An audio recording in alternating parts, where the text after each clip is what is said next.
ମୋର ପ୍ରିୟ ବନ୍ଧୁଗଣ ମାନେ, ମୁଁ ଆପଣମାନଙ୍କୁ ମୋର ଚ୍ୟାନେଲ ଦିବ୍ୟ ବ୍ରହ୍ମ କ୍ରିଏସନକୁ ସ୍ୱାଗତ ଜଣାଉଛି। ଆସନ୍ତୁ ଆଜି ସନ୍ଧ୍ୟାରେ ଶୁଣିବା ଭାଗବତ ପୁରାଣ କଥା। ଓଁ ନମୋ ଭଗବତେ ବାସୁଦେବାୟ। ପଞ୍ଚମ ସ୍କନ୍ଧ ଦଶମ ଅଧ୍ୟାୟ। ଭରତ ରାଜା ରହୁଗଣ ଶିବିକା କରନ୍ତେ ବହନ। ତା ସଙ୍ଗେ ବାଦ ଅନୁବାଦ ଦଶମ ଅଧ୍ୟାୟ ସମ୍ବାଦ। ଶ୍ରୀ ଶୁକ ଉବାଚ ଏଥୁ ଅନ୍ତରେ ଏକ ଦିନେ ରାଜନ ଶୁଣ ସାବଧାନେ। ସିନ୍ଧୁପତି ଯେ ରହୁଗଣ ସେ ରାଜା ବିଷ୍ଣୁ ପରାୟଣ। ତାହାର ଏକ ଶ୍ରେଷ୍ଠ ଭୃତ୍ୟେ ରାଜାର ଗମନ ନିମନ୍ତେ। ବିମାନ ବହିବାର ପାଇଁ ଏକ ପୁରୁଷେ ସେ ଲୋଡ଼ଇ। ଦଇବ ଯୋଗ ଦେଖ ତାର ଯେ ବିଷ୍ଣୁ ଅଂଶ ଦ୍ୱିଜବର। ସେଠାରେ ଥିଲେ ସେ ଭରତ ତାଙ୍କୁ ଦେଖିଲା ନୃପଦୂତ। ହରଷ ମନେ ବିଚାରଇ ଏହାର ତୁଲ୍ୟ କେହି ନାହିଁ। ଅତି ବଳିଷ୍ଠ ଏ ଶରୀର ବିମାନ ବହିବ ସୁନ୍ଦର। ଏମନ୍ତେ ଶୀଘ୍ର ଘେନିଗଲା ବିମାନ ବୁହାରେ କଞ୍ଜିଲା।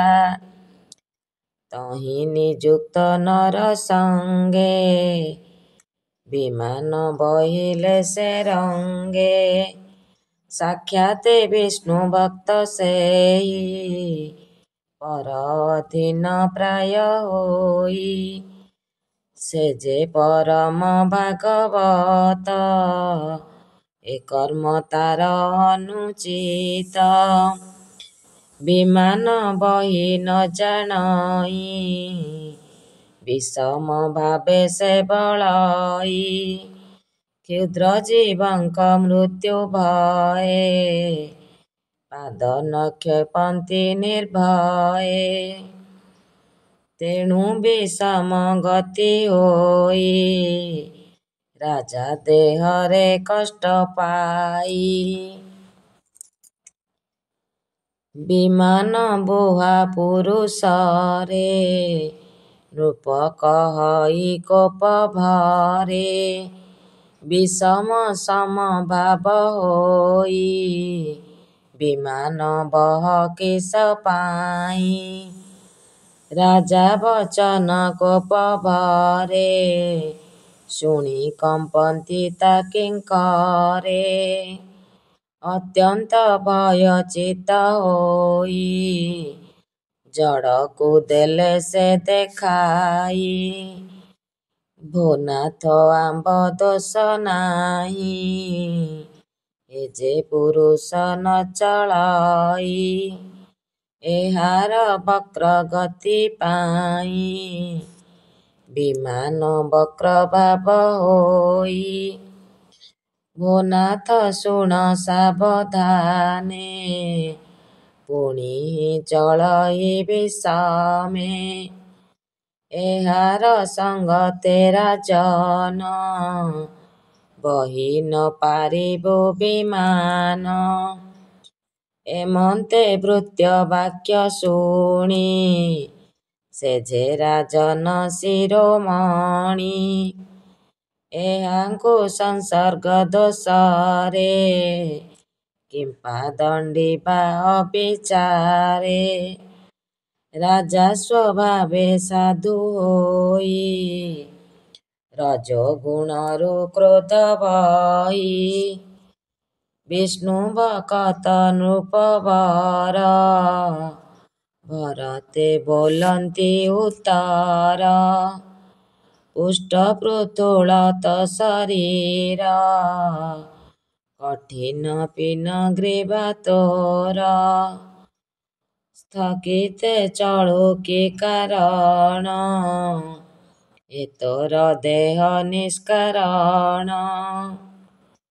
ଏ କ୍ଷୁଦ୍ରେ ତୋର ସଙ୍ଗତରେ, ବିମାନ ବୁହନ୍ତି ଅପରେ।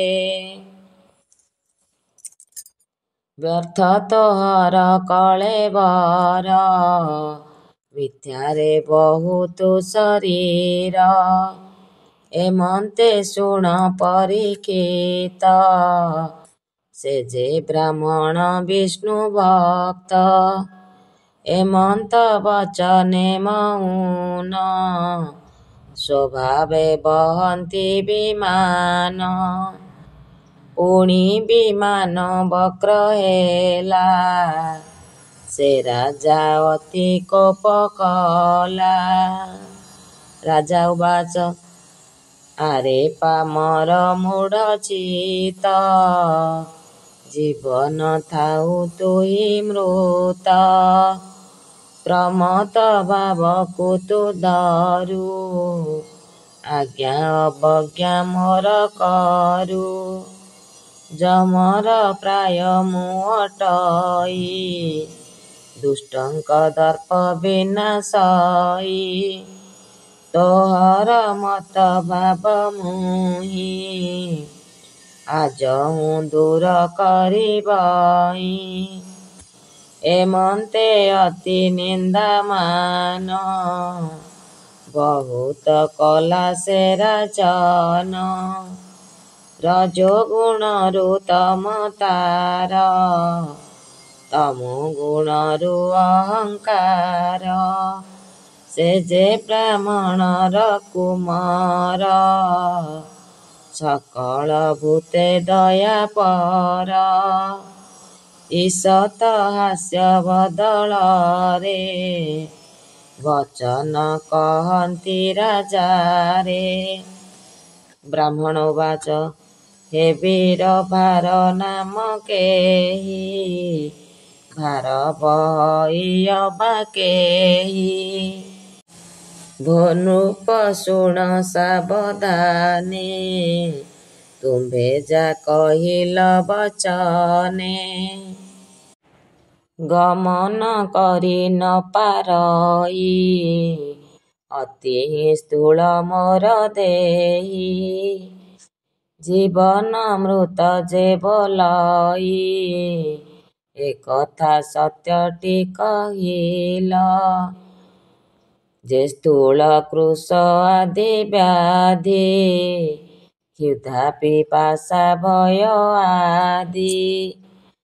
ନିଦ୍ରା ବିହାର କ୍ରୋଧ ଯେତେ, ମଦ ଅହଙ୍କାର ସହିତେ।